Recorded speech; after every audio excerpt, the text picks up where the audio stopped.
नमस्कार, आज के मुख्य समाचार इस प्रकार से हैं। चलिए आपको फटाफट खबरों से कराते हैं अपडेट। इस तरीके से साम दाम दंड का प्रयोग मेरे खिलाफ हुआ लोकसभा इलेक्शन में, और जो आपके सामने ज़्यादा मैं नहीं कह सकता, मगर आपको एक एक बात का पता है। लेकिन उसके बाद आपने विधायक जिताए, इसीलिए आपका जुड़ रहे हैं यहाँ इनकी वोट से, एमएलओ की वोट से। भाई जो है, हाँ, ये दो एमएलए आ रहे हैं, इनकी वोट पड़ी, एमएलओ की वोट पड़ी। और हरियाणा में आज भाई 15 सांसद हैं, 14 बीजेपी के हैं, मगर एक आपके भांजे को भी जो है ये एमएलओ की वोट से वहाँ भी जाने का। विपक्ष में कम से कम ऐसा नहीं तो आपका आशीर्वाद हो तो हरियाणा में जो बदलाव की लड़ाई में जो है, इस लड़ाई में आर पार की लड़ाई की तरफ कदम बढ़ाएं। अगर आपका आशीर्वाद हो, एक बार हाथ उठा के हमें सारे इलाके से सारा इलाके सबका आशीर्वाद।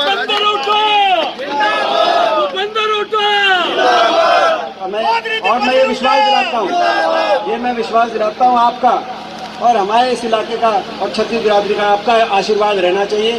पूरे हरियाणा में मैं घूम के आ रहा हूँ, आपका आशीर्वाद खाली हाथ नहीं जाएगा, रंग लेके आएगा। आने वाले समय में आपकी सरकार लेके आएगा ये नहीं। और भाई गौशाला की तरफ से जो ये बात 11,000 रुपये देते रहेंगे,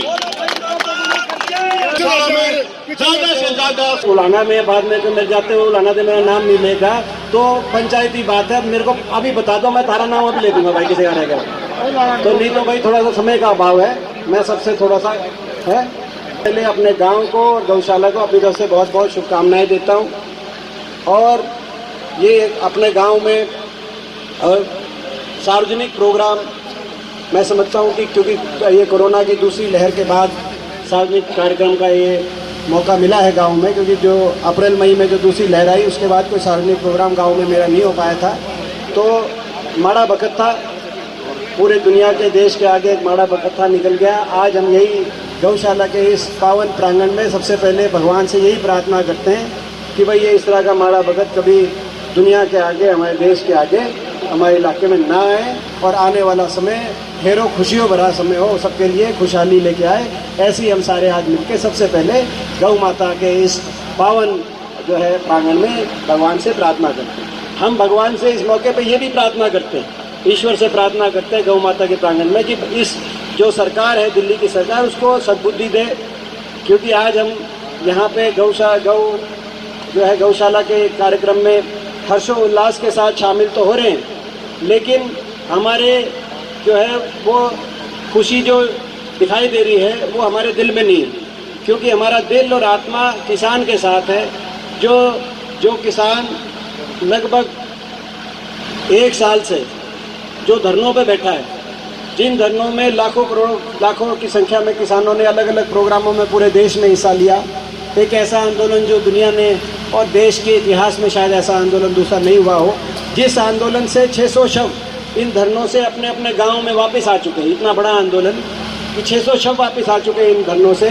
लेकिन फिर भी देश की सरकार ने जो है किसान की सुध ना ली हो, अपने घमंड में सरकार जो है यूँ की टस की मस ना हुई हो, और घमंड में किसानों की मांग केवल मानने से मना नहीं किया, किसान को इंसान मानने से भी इन्होंने मना किया। कि आज तक किसी एक सांसद, एक विधायक, एक मंत्री के जो है मुंह से ये शब्द नहीं निकले कि भाई हम मांग तो नहीं मानते, लेकिन ये 600 लोगों के धरनों पे जो है अपनी जान चली गई। हमें दुख है इस बात का, हम इसके प्रति सहानुभूति व्यक्त करते हैं। ये भी इस देश के नागरिक थे।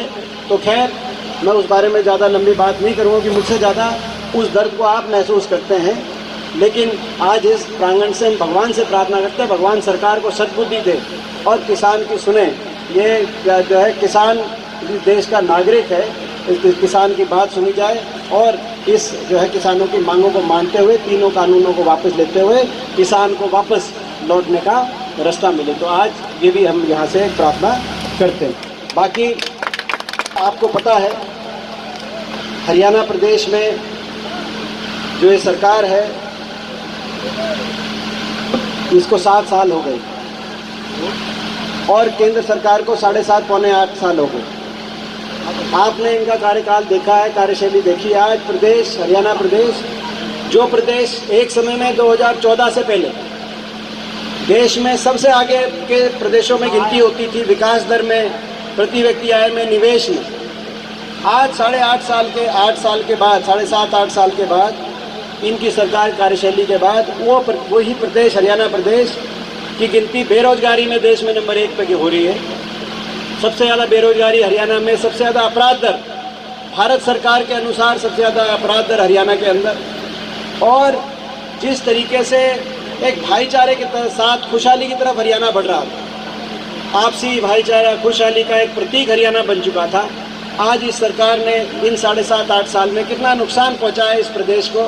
आज प्रदेश के कोने कोने में लोग उस बात का मन से उस बात की का एहसास करते हैं। स्थिति ये कि सरकार जैसे कोरोना में लोग क्वारंटाइन हो गए घर में, सरकार भी क्वारंटाइन हुए, चंडीगढ़ अपने घर में बैठी है। मुख्यमंत्री, उप मुख्यमंत्री कहीं भी जाते हैं तो लोगों की नाराज़गी का उनको सामना करना पड़ता है। आज जो उप मुख्यमंत्री उनका झज्जर का कार्यक्रम है तो बहुत बड़ा वहाँ पे अभी इस समय प्रदर्शन चल रहा है, जहाँ पे वह पानी की बौछारें और इस तरह की बातें वहाँ पे आगे जो है दृश्य में देख रहा था अभी रास्ते में। तो ये स्थिति क्यों आई?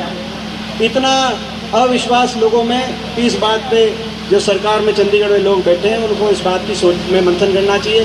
पटरी से उतार दिया प्रदेश को। मैं छोटा सा उदाहरण देता हूँ, पटरी से ऐसा कोई नया काम तो इन्होंने किया नहीं, मगर जो पुराने अपने टाइम के मंजूरशुदा काम थे उन कामों को भी पूरा कराने का इन्होंने, जिसमें सोनीपत में IIIT आनी थी, आज वो IIIT का अभी तक पता नहीं कब तक आएगी नहीं आएगी। रेल कोच फैक्ट्री लाट जोली में रेल कोच फैक्ट्री आनी थी, 2-3 हज़ार एकड़ में बहुत बड़ा प्रोजेक्ट आना था, वो रेल कोच फैक्ट्री बनारस चली गई। महम में अंतर्राष्ट्रीय एयरपोर्ट आना था, अगर एयरपोर्ट एक अपने इस तरह आता जैसे गुड़गांव में के नज़दीक एयरपोर्ट आया तो पूरा गुड़गांव विकसित हुआ। यहाँ पे एयरपोर्ट आता तो पूरे इलाके को रोजगार के अवसर मिलते, रेल कोच फैक्ट्री से अवसर मिलते, जो अपनी IMT बनी खरखौदा के अंदर। इसमें मारुति आनी थी, आते आते हमारे समय बात हो गई थी मारुति से, जब हुड्डा सरकार थी, जिसमें मारुति आनी थी, बहुत बड़ी मारुति आती है, हमारे पूरे इलाके को कितना उसमें आने वाली पीढ़ी का, आने हमारे जो भविष्य है उसको कितना सहारा मिलता है, इस बात का आप अंदाज़ा लगा सकते हैं। लेकिन वो आज 7.5-8 साल के बाद भी बात होती है, बीच में थोड़ा सा कभी काम हो जाता है, लेकिन आज तक कोई उसकी तरफ भी कोई ठोस कदम उठाने का काम नहीं हुआ। मैं इसीलिए ये बातें आपके बीच में कह रहा हूँ कि पूरे हमारा जो इलाका है, ये जो गौशाला है, इस गौशाला में मैं चेहरे देख रहा हूँ, यहाँ पे कई बहादुर हल्के के, कलोई हल्के के, या जो है गोहाना हल्के के, केवल खरखौदा हल्के के नहीं, मेन आदमी यहाँ दिख रहे हैं। तो आज मैं आप सबसे कहना चाहता हूँ कि भाई आप लोग जो हमारी नई पीढ़ी में जो है ये जागृति लाने की ज़रूरत है कि भाई ये मौका है। पूरा प्रदेश में मैं हर जगह जा रहा हूँ, हर लोग इस सरकार से त्रस्त हो गए हैं और हुड्डा साहब की तरफ और आपकी तरफ आशा भरी नज़र से देख रहे हैं। ये मौका है, अपनी अगली पीढ़ी में आप ये जो है जागृति लाने का काम, सारे जो हमारे बड़े बुजुर्ग हैं उनसे मैं यही निवेदन करता हूँ, उनसे ये मैं आग्रह करता हूँ आपका कि ये मौका है, ये मौका अपन ने चूकना नहीं है। 2 बार इनकी सरकार आपने देख ली। मैं आपसे पूछता हूँ भाई, जो है ये जो लड़ाई है हरियाणा में बदलाव की, ये लड़ाई अगर आपका सबका आशीर्वाद हो और छत्तीस बिरादरी का आशीर्वाद हो, क्योंकि ये जो हमारा भविष्य छत्तीस बिरादरी का आगे जुड़ा हुआ है, अच्छा भविष्य होगा। ये रेल कोच फैक्ट्री आएगी, कोई मारुति आएगी, कोई एयरपोर्ट बनेंगे, कोई मेट्रो आएगी, तो छत्तीस बिरादरी के आने वाले भविष्य को संवारने का वो काम होगा, इस इलाके का, पूरे हरियाणा का। तो मैं आप सबसे पूछना चाहता हूँ, छत्तीस बिरादरी बैठी है गौशाला कार्यक्रम, लेकिन उसके बाद आपने विधायक जिताए, इसीलिए आपका जोड़ रहे हैं। यहाँ इनकी वोट से, MLO की वोट से भाई जो है, हाँ ये दो MLA आ रहे हैं, इनकी वोट पड़ी, MLO की वोट पड़ी। और हरियाणा में आज भाई 15 सांसद हैं, 14 बीजेपी के हैं, मगर एक आपके भांजे को भी जो है ये MLO की वोट से वहाँ भी जाने का, विपक्ष में कम से कम ऐसा नहीं तो हरियाणा एक ऐसा प्रदेश हुआ था, अगर उसमें भी और वो 31 पे ही बनना था, एक आधी भी सीट कम हो जाती तो हरियाणा एक ऐसा स्टेट था कि 15 के 15 बीजेपी के ही पाते। आज 14 बीजेपी के हैं सांसद, जबकि हकीकत क्या है वो आपको पता है। तो राज्यसभा के कोटा मिलने के बाद मैं पूरी स्टेट में दे सकता हूँ पहली बार भाई, क्योंकि मैं ये भूमिका इसलिए बना रहा हूँ क्योंकि ये भालू लिखा हुआ है, ये जितने मैं दूंगा कहूँगा कि ये कहेगा जी मुडलाना में भी उतने दो, या बाकी गौशाला, देखो हर जगह 5-5 दिए मैंने भालू, लेकिन मेरा एक ये मेरी मजबूरी आप समझे भालू कि भाई मेरा कोटा पहली बार प्रदेश का हुआ है, और कोटा राज्यसभा में जाने के बाद मैं भाई अपने मामा गांव में पहली बार आया हूँ, मैं 11 लाख की ग्रांट यहाँ पे देना चाहता हूँ।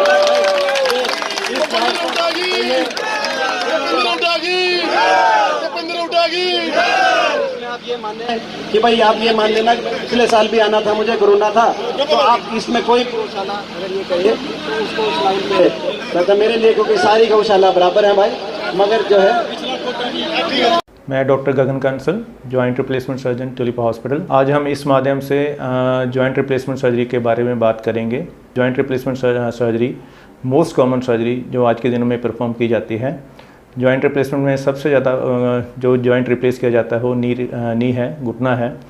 जॉइंट रिप्लेसमेंट सर्जरी के बारे में कहा जाता है कि हड्डी को काटा और जॉइंट जोड़ को बदला गया। नॉर्मली ये ऐसा नहीं होता है।